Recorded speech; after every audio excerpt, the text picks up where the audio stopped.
Bonjour à tous, je vais vous partager, évidemment en dehors des vœux habituels de cette nouvelle année, une lecture que j'ai faite et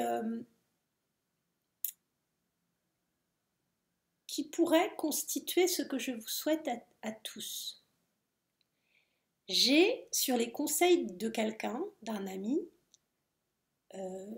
lu Le Chevalier à l'armure rouillée, qui est un conte pour enfants, et aussi Le Chasseur de dragons, qui en est un autre de la même collection. Ce sont des contes pour enfants normalement, mais moi j'ai l'impression que ce sont plutôt des contes pour adultes. Et j'y ai reconnu, pour ceux qui les liront, et que j'ai partagé sur un post Instagram et Facebook. Vous me direz si ça résonne pour vous, mais je trouve que cela fait référence au parcours d'éveil spirituel, à certaines de ces étapes qui nous permettent de surmonter et de s'élever, et toutes les clés qui peuvent être disponibles pour surmonter ces épreuves-là, que ce soit l'incapacité à se remettre en question ou la peur de s'exprimer, l'impossibilité de voir ce qui dysfonctionne chez nous, ce que les autres nous offrent de par leur critique, et très souvent remettre chez les autres le problème que l'on a. Dans ces deux livres, j'y ai reconnu ça. Et pour les vœux, j'utiliserai ce que j'ai lu dans le deuxième livre, dans les dernières pages, et qui sont des souhaits tout à fait intéressants, et qui sont je vous souhaite d'avoir la sérénité de pouvoir lâcher prise sur les situations que vous ne contrôlez pas. Donc face à un événement qui ne vous incombe pas, de pouvoir l'accepter du mieux possible, d'avoir le courage de faire face aux situations que vous pouvez changer et sur lesquelles vous avez une action à mener, et d'avoir la sagesse de distinguer les deux et de faire la part des choses pour mettre votre énergie là où il faut. C'était pas tout à fait formulé comme ça, mais ce serait ça. Je vous souhaite donc la sérénité, le courage et la sagesse. Ce seraient mes souhaits de 2022. C'est un peu inhabituel, mais j'espère que ça résonnera pour vous et je vous encourage tous à lire ces contes. Vous allez voir, ils sont surprenants. Et j'en profite pour aborder le thème de ces situations qui se présentent à nous et qui nous déstabilisent, qui nous dérangent encore, même si l'on est en complétude, même si on est sur son parcours d'éveil et que ça va mieux, parce qu'en fait, on va nous représenter les choses tant qu'elles sont à travailler et tant que l'on a à changer son attitude et sa posture face à ces situations, ça va se représenter.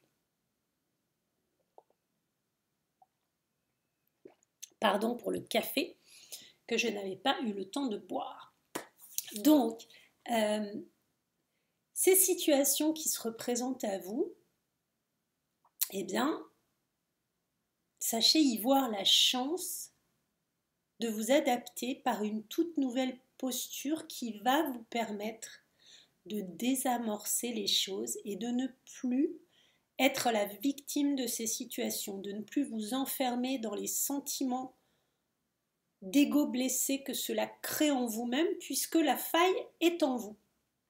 Et le fait d'être confronté à cette situation qui réveille une blessure, quelle que soit cette blessure, eh bien c'est une véritable occasion, un cadeau de pouvoir dépasser les postures précédentes où vous retombiez dans de la douleur, dans le fait de ressasser, que peut-être ça n'a pas fonctionné, vous avez échoué, ça vous a rendu malheureux, en colère, impuissant, culpabilisé, pardon, j'ai envie de dire, etc., etc. Et là, en se représentant à vous autrement, vous avez l'occasion cette fois de désamorcer et de réussir et de vous dire, ok, cette situation qui me fait travailler ma blessure de trahison, d'abandon, de rejet, de culpabilité, de tromperie, d'injustice, etc., se présente à nouveau. La dernière fois, j'ai été vraiment très très mal dans des tourments, dans de la colère, j'avais envie d'en découdre, ou au contraire, je me suis prostrée, j'étais triste, j'ai pleuré, j'ai pris sur moi, j'ai encaissé, je l'ai tapis au fond de moi, j'ai été mal, etc. pendant des jours, et bien là, j'accueille ces sensations qui sont créées en moi d'inconfort, de titillement, de picotement, que cela réouvre à nouveau comme une occasion de plus, d'en souffrir de moins en moins. Donc c'est accueillir la situation, savoir que ça vous déstabilise, vous dire ok, je ne suis pas parfaite, je ne suis pas idéale, sans faille, je suis humain, je ne suis pas dans la capacité d'être d'une sagesse absolue avec des paroles très adaptées et de voilà, je ne suis pas encore à ce stade et c'est ok.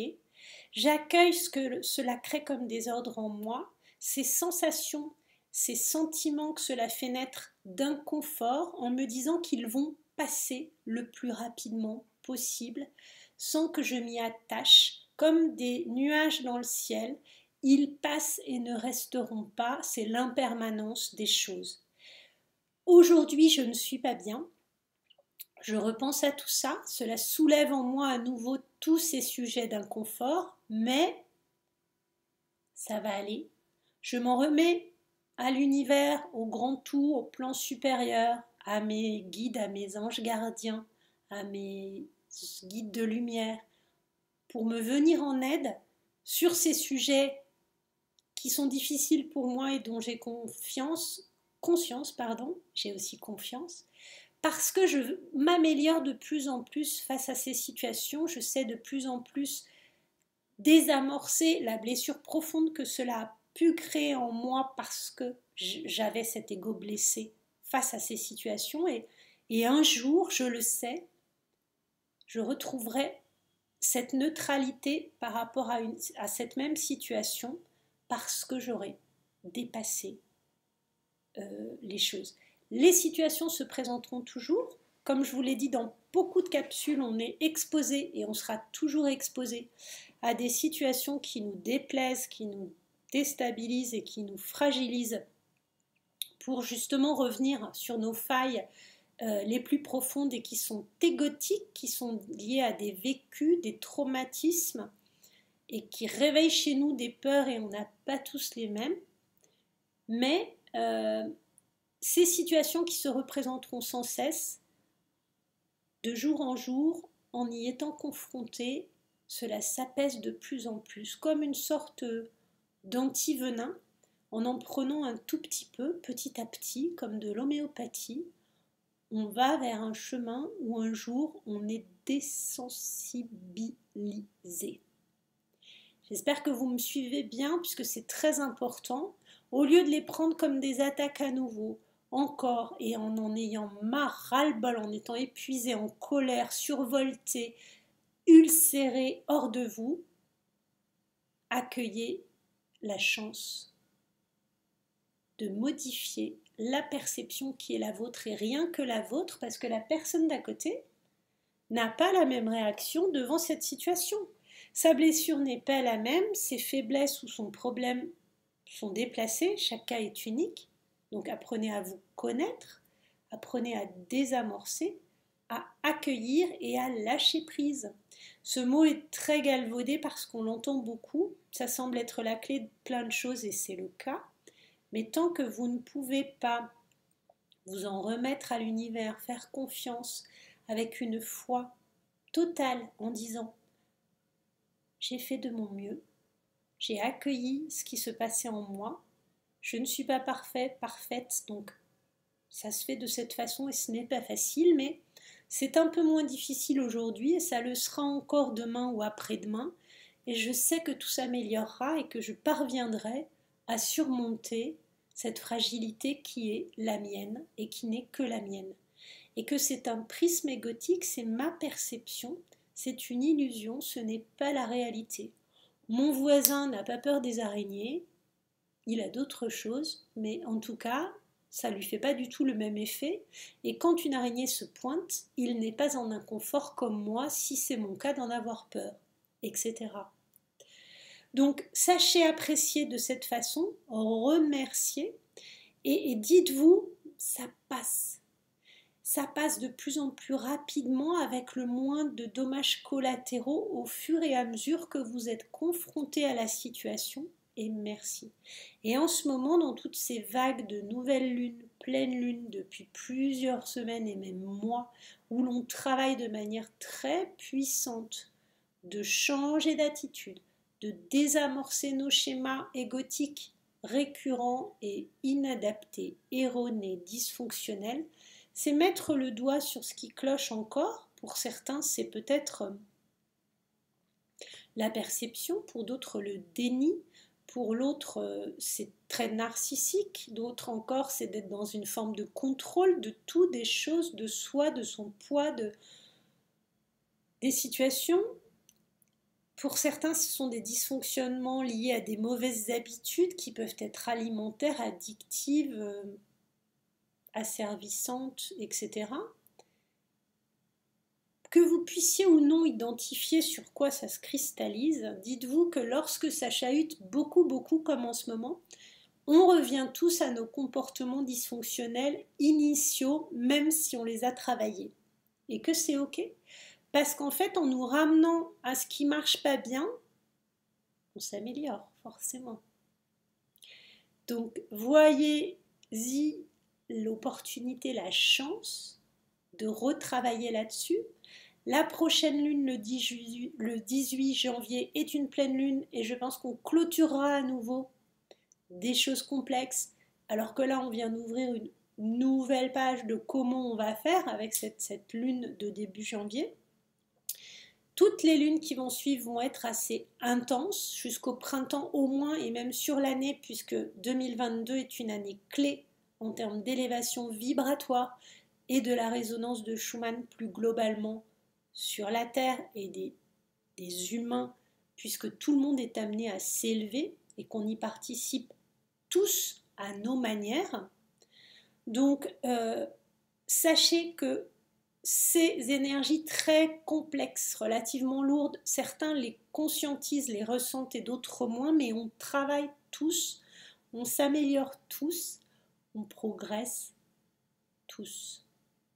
Donc, merci à vous d'être dans cette communauté, les abonnés habituels que je remercie avec toutes vos belles couleurs que j'aime, les nouveaux qui sont de passage pour découvrir, bienvenue, ceux qui peut-être s'abonneront et feront vivre la chaîne, merci à vous tous.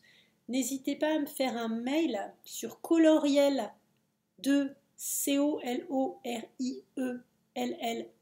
2 le chiffre @gmail.com si vous souhaitez une consultation, un suivi, que ce soit en hypnose, en lithothérapie ou en accompagnement d'éveil sur un parcours d'éveil classique ou plus particulièrement en lien d'âme. Je suis sur Doctolib aussi, n'hésitez pas, si vous le pouvez, à prendre rendez-vous à mon cabinet ou à me proposer un échange par Zoom.